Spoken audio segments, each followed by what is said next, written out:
ৰাতিপুৱাৰ পৰা ব্যস্ততাৰ মাজেৰে গুচি গ'ল।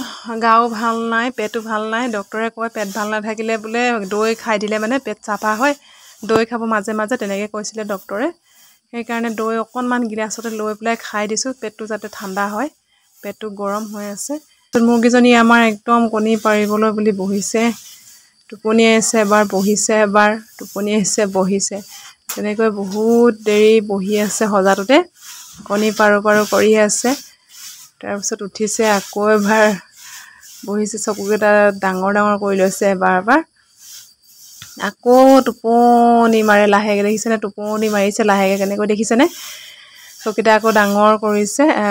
তেওঁলোকৰ আচলতে কষ্ট হয় যথেষ্ট, কণী মানুহৰ দৰে ইহঁতেও নহয় জানো বাৰু, টোপনি আহিছেও মাজে মাজে, ভাগৰ লাগে চাগে। মানুহৰ দৰে তেওঁলোকো চাগে প্ৰাণী, আচলতে আমি বুজিহে নাপাওঁ তেওঁলোকৰ ভাষা। এয়া বাকীখিনি নেদেখি হ'লেও আৰু দেই, বহুত কষ্টত কণীটো পাৰিলেগে। একদম মুখ চুখ মেলি বহুত দেৰি পৰত কণী দেখিলেনে, কণী এটা পাৰিলেগে। আগত এটা দি থৈছিলোঁ পাৰিব বুলি, আৰু এটা পাৰিলেগে। আচলতে মানুহৰ নিচিনাই তেওঁলোকৰ বহুত কষ্ট হয়, আচলতে ক'বলৈহে নাজানে মুখেৰে। জীৱ জন্তুকো সেইকাৰণে আমি মানুহে মৰম কৰিব লাগে।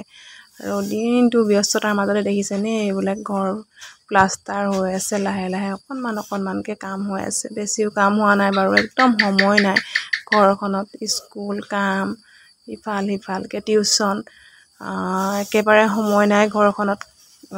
কি কৰিব আৰু, উপায় নাই। সেইকাৰণে অলপ অলপ অলপ অলপ যিমান পাৰে ঘৰতে কাম লাগি থকা হৈছে অকণমান। এইবিলাক কামো যথেষ্ট কষ্ট হয়, কৰাইহে জানে আচলতে। গৰমো পৰিছে, যথেষ্ট গৰম পৰিছে এইকেইদিন, নহয়নে বাৰু? এখন ঘৰ সাজিবলৈ বহু সময় লাগে, এপদ দুপদকৈ যোগাৰ কৰোঁতে কৰোঁতে কৰোঁতে কিমান যে কষ্ট, ঘাট প্ৰতিঘাতৰ মাজেৰে জীৱনটো আৰম্ভ কৰা হয়। বেলেগৰ কথা নকওঁ, আমাৰ নিচিনা মানুহৰ, সাধাৰণ মানুহৰ কথাই কৈছোঁ। যথেষ্ট ঘাট প্ৰতিঘাত জীৱনত, বাধা বিঘিনি সকলোকে নেওচি, দুখ কষ্ট সহ্য কৰি এখন ঘৰ সাজিবলৈ কিমান কষ্ট আমাৰ নিচিনা মানুহে একমাত্ৰ উপলব্ধি কৰিব পাৰোঁ।